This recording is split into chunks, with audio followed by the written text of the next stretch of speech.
Madame, mademoiselle, monsieur, bonjour et bienvenue dans ce magazine où nous poursuivons notre rencontre avec Thomas Dansbourg qui a publié aux éditions de l'Homme ce livre « Notre façon d'être adulte, fait-elle sens et envie pour les jeunes ?» Thomas Dansbourg, bonjour. Bonjour. On poursuit avec vous donc la découverte de ce livre et il y a une notion que vous abordez aussi qui est cette notion d'entraide, ce qui est un peu étonnant. Oui, une notion d'entraide pour montrer que c'est un des principes du vivant, si pas le principe du vivant.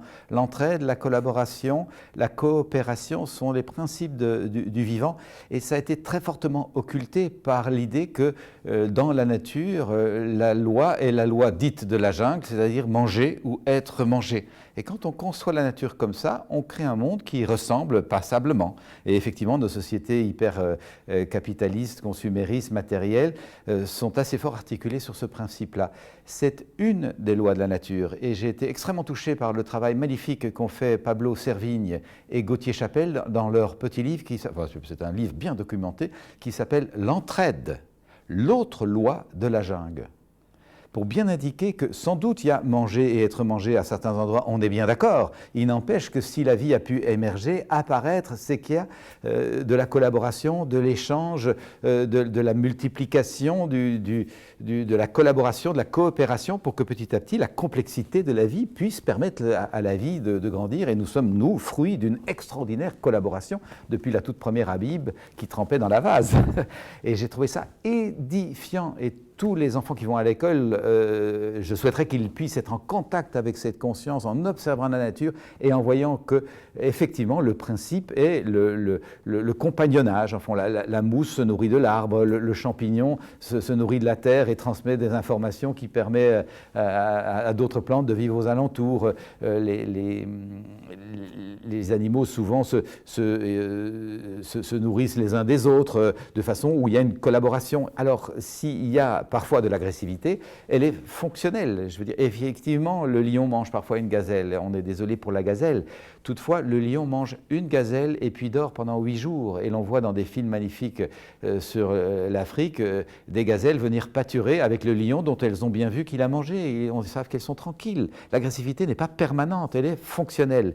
Et comme l'évoque très joliment Pierre Rabhi, le philosophe agriculteur qui écrit des ouvrages magnifiques, le lion ne stocke pas des gazelles pour les revendre plus cher. Il ne fait pas des banques de gazelles pour avoir un capital de gazelles. Il en mange une pour se nourrir et survivre, et puis c'est tout. Alors que les humains stockent et surstockent pour s'enrichir au détriment. Et donc la violence dans la nature est fonctionnelle et non pas... je dirais, l'unique mode de vie. Il y a beaucoup de collaboration et de partage. Et ça devrait être le modèle, je souhaiterais que ce soit le modèle avec lequel nous construisions l'école. Un modèle basé sur l'entraide, sur la collaboration, sur le partage, sur la fécondité de nos approches respectives, sur le fait que c'est super intéressant, comme dans des scolarités des pays du Nord, les plus jeunes encouragent les plus âgés encouragent les plus jeunes, donc travaillent ensemble. Et les jeunes apportent leur fantaisie, leur créativité pour stimuler peut-être les plus âgés. On travaille à son rythme, on travaille dans sa posture. Mes filles sont toutes les trois arrivées après avoir quitté la maternelle où on joue encore par terre et on construit, on est dans le mouvement et dans le corps. Elles sont arrivées en première primaire et en rentrant à 4 heures, elles m'ont dit « Papa, on est assis et on ne joue plus. Est-ce que c'est normal ?»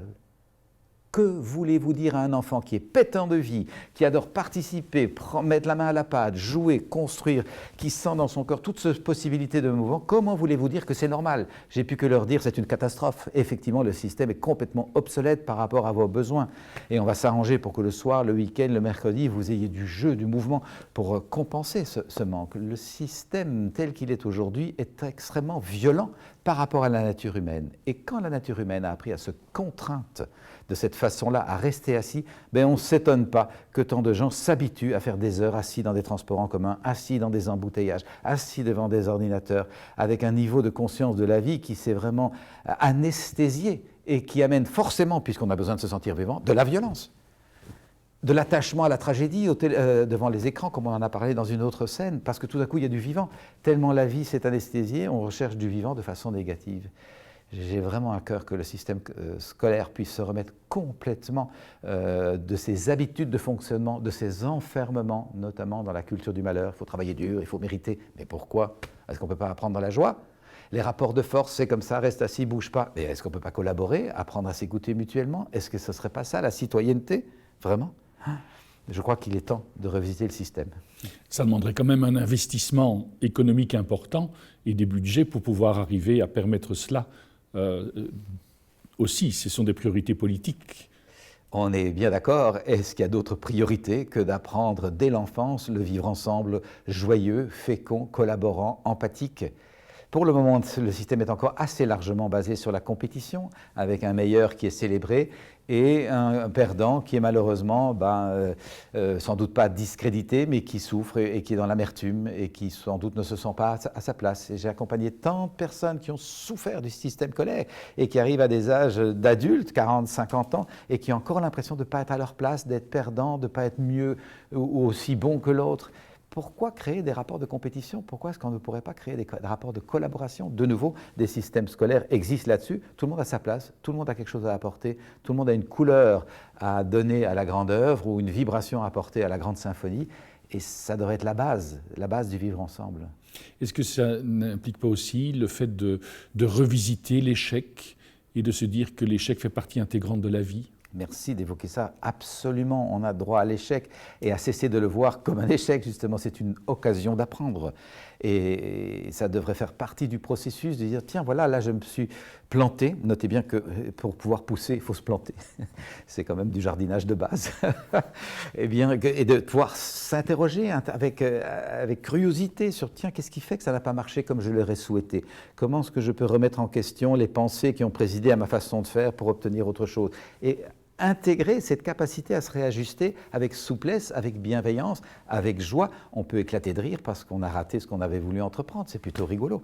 Et développer donc dès l'enfance une profonde bienveillance pour l'être humain que l'on est, qui est toujours en expansion, en recherche, plutôt qu'une condamnation. De nouveau, j'ai pu voir tant de personnes se condamner, se juger nul, se juger incapable, se juger incompétent. Mais quel plombage individuel et collectif, parce que toute la nation, toute la citoyenneté a besoin que chacun se fasse confiance, se mette au monde, soit heureux d'être là, connaisse ses talents, sache comment les développer, connaisse aussi ses fragilités pour pouvoir les encourager. Ce travail, de nouveau, de connaissance de soi est un enjeu citoyen. Si je vous entends bien, l'échec n'est jamais définitif, il est constitutif et à traverser. Ah, certainement, bien sûr. Et la plupart des traditions nous le rappellent, et les contes de fées aussi reprennent ça. Il y a des épreuves, il y a des difficultés, il y a des voies de garage, mais on rebondit au fond de la voie de garage et on en ressort avec une autre conscience. De nouveau, l'idée, c'est d'utiliser ce qui nous arrive comme une occasion de croissance. Je n'ai pas toujours de pouvoir sur ce qui m'arrive, on est bien d'accord, mais j'ai toujours du pouvoir sur comment je vais vivre et utiliser ce qui m'arrive pour continuer mon cheminement. Ça, c'est l'espace de liberté et je dirais même de dignité de l'être humain. C'est là que nous sommes vraiment dignes de la conscience que nous avons reçue pour en faire quelque chose. Vous rejoignez Christian Bobin lorsqu'il dit « ce n'est pas l'événement qui fait la vie, c'est la manière dont je vis l'événement qui fait la vie ». Ah ben absolument, absolument. J'apprécie énormément Bobin, sa finesse de cœur et sa poésie. Dans toute cette idée-là, face à l'échec, comment est-ce que l'entraide peut aider à le traverser? Par la collaboration, par le compagnonnage. Quand l'enfant trébuche dans ses premiers pas, personne ne l'engueule pour dire « t'as vu, t'es tombé, t'es pas capable, t'y arriveras jamais ». Mais mon Dieu, jamais on ne fait ça. Et évidemment, on se penche avec chaleur, on le relève, on le rassure, on lui propose de refaire confiance et de refaire un pas de plus. Et il y a vraiment une collaboration, un soutien, une convivialité autour de l'événement. Et ce n'est évidemment pas vécu comme un échec. Tout ce qui nous arrive devrait faire l'objet de cette collaboration-là, de ce soutien. De même que sur le plan de la transgression, si quelqu'un transgresse une des règles du vivre ensemble ou une des valeurs par un acte par exemple de délinquance ou quoi, la communauté devrait se pencher en disant « qu'est-ce qui t'est arrivé? Tu as oublié que cette valeur est importante? Est-ce qu'elle te parle? Est-ce qu'elle fait sens pour toi? Est-ce qu'on peut t'aider à revisiter le sens de ton acte ?» C'est ça qui devrait arriver quand il y a une délinquance et pas un emprisonnement. Parce que la plupart du temps, en tout cas c'était mon expérience en m'occupant de gamins de la rue pendant 10 ans, le jeune qui transgresse, il n'a pas été éduqué à comprendre le sens de la règle, donc il la voit comme un obstacle et non pas comme le garant d'une valeur. Thomas Dansbourg, merci beaucoup. Nous arrivons au terme de cette émission. Au nom de toute l'équipe qui l'a préparée, il ne me reste qu'à vous souhaiter une excellente journée. À très bientôt.